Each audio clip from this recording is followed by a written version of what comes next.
Aktivis Andri Yunus bukan hanya mengalami kelainan pada matanya akibat penyiraman air keras yang dilakukan oleh 4 anggota BAIS atau Badan Intelijen Strategis TNI. Kondisi tubuh Andri Yunus usai penganiayaan itu diungkapkan dokter yang menangani aktivis Andri Yunus dalam sidang militer yang digelar di Pengadilan Militer 208 Jakarta pada Rabu 20 Mei. Ketua tim dokter yang merawat Andri Yunus, Parintosa Atmodiwirjo itu menyebut bahwa Andri Yunus bukan hanya mengalami kebutaan pada mata kanannya karena insiden tersebut. Namun bagian tubuh kanan Andri Yunus dari wajah hingga tangan juga terkena luka bakar. Parintosa menjelaskan luka bakar pada bagian kanan tubuh Andri Yunus dari tangan hingga wajah hampir rata. Luka bakar itu juga tidak akan mungkin bisa fungsi normal 100% meski sudah menjalani operasi plastik. Kata Parintosa, kemungkinan Andri Yunus hanya bisa pulih 80%. Namun hal itu juga perlu ditinjau selama 2 tahun lamanya. Kemudian bagian kiri Andri Yunus juga terdapat bercak luka bakar diduga dari percikan air keras yang disiramkan oleh pelaku.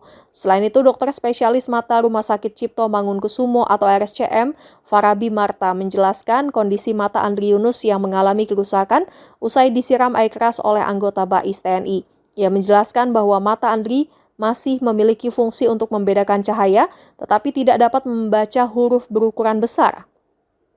Sebelumnya Andri Yunus mengalami luka bakar usai disiram air keras oleh anggota BAIS atau Badan Intelijen Strategis TNI. 4 anggota BAIS pun menjadi terdakwa dalam kasus penyiraman air keras terhadap Andri Yunus. Keempat terdakwa yakni Sarda Edi Sudarko, Letu Budi Haryanto Widi Cahyono, Kapten Nandala Dwi Prasetya, dan Letu Samilaka. Dari dakwaan auditor militer, motif penyiraman Andri Yunus disebut sebagai dendam pribadi lantaran terdakwa kesal dengan korban yang sempat menggeruduk hotel rapat revisi Undang-Undang Militer. Berdasarkan kerangka konstitusi estetik, jadi jangan tidak terpaku pada dia akan bekerja di belakang.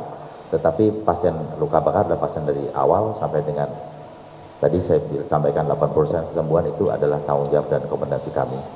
Jadi ada tim kami di emergency yang kemudian melakukan komunikasi dengan kami, dikirim foto, dikirim komunikasi dan sebagainya pada pasien tersebut. Kemudian tim kami melakukan instruksi yang saya sampai ceritakan tadi.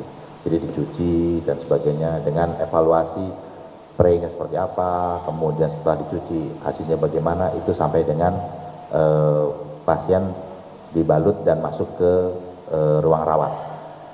Sampai di ruang rawat pada hari berikutnya kan tadi bukan hari itu siang hari itu di jam kerja tim kami dokter Melati itu datang untuk menemui pasien kembali melakukan edukasi pada pasien dan keluarga untuk tata laksana berikutnya.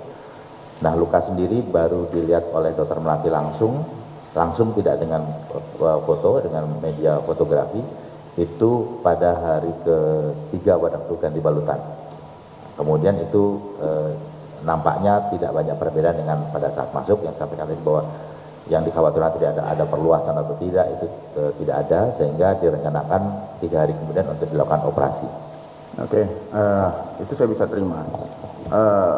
Saya mau memastikan berarti ahli pada saat itu tidak di tempat. Tidak di tempat. Ya, itu yang saya maksud itu.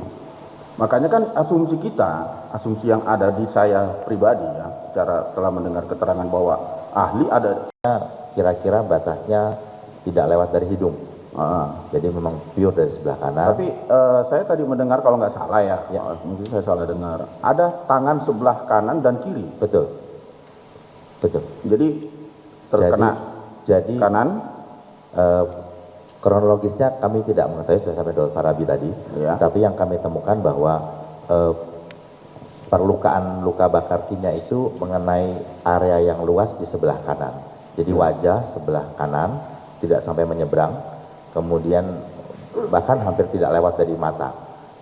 Sebelah kanan sampai dengan leher, kemudian lengan sebelah kanan hampir seluruhnya, dan ada di sebelah kiri berupa nampaknya seperti percikan karena scatter. Kalau yang di wajah sepertinya gambaran seperti cairan yang kemudian mengalir ke bawah.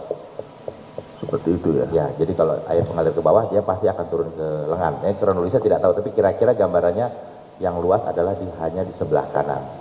Sebelah kirinya itu ada beberapa spot-spot, mungkin karena percikan. Mungkin karena percikan ya? Mungkin, tapi dia kalau klinisnya dia tersebar gitu. Bukan karena siraman, percikan. Yang sebelah kiri, Ya, yang sebelah kiri mungkin karena percikan. Mungkin karena Kronologisnya nggak tahu Pak, tapi gambarannya adalah gambaran yang seperti